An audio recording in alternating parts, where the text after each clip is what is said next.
In the Weather Center with Chief Meteorologist Chris Crocker. And I real quickly want to thank the good folks at Camp Luther Haven for letting me come out and talk to the Golden Agers today. Had a great time out there right before lunch.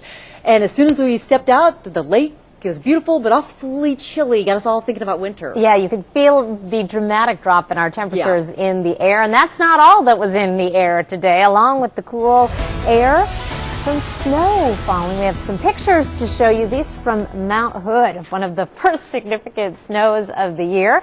Signs of things to come out at Mount Hood, one of the first spots to see the snow this time of year. We also had some snowflakes reported up at Mount Spokane around Share 2, the first snow of the year. The first significant snow expected through the northern Rockies overnight. Could see up to 12 inches of snow above 8,000 feet, although that snow level is going to be around 5,500 feet in the northern Rockies. Snow level around here dropping down to around 4,500 by tomorrow morning, but not a lot of moisture to go along with that snow level. Let's take a look at the radar around the region. Still expecting up to an inch of snow at the 4,000-foot level through the Cascades tonight, where we're bringing in some precipitation, but dry throughout the inland northwest right now. Have the possibility of an isolated sprinkle overnight and then again tomorrow afternoon, but for the most part we are going to be staying dry and quite cool. Our temperatures currently are in the 50s in Spokane and Coeur d'Alene. Our high today 55,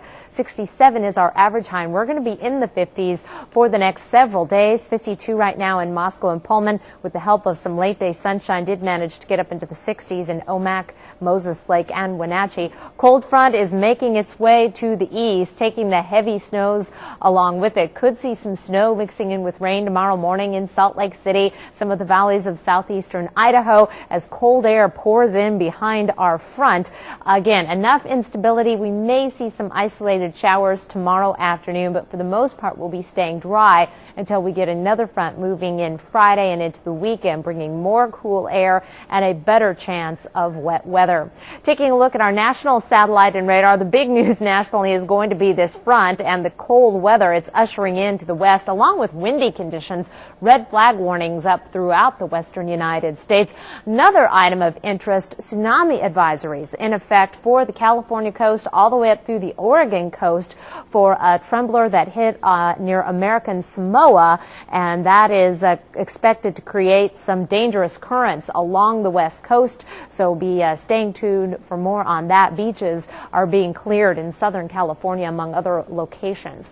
Cool air is taking over our forecast. Very little precipitation with this first wave, but there is wet weather on the way starting Friday. Looks like Saturday and Saturday night could bring a good chance of showers to the region, warming up and drying up out a bit as we get into next work week.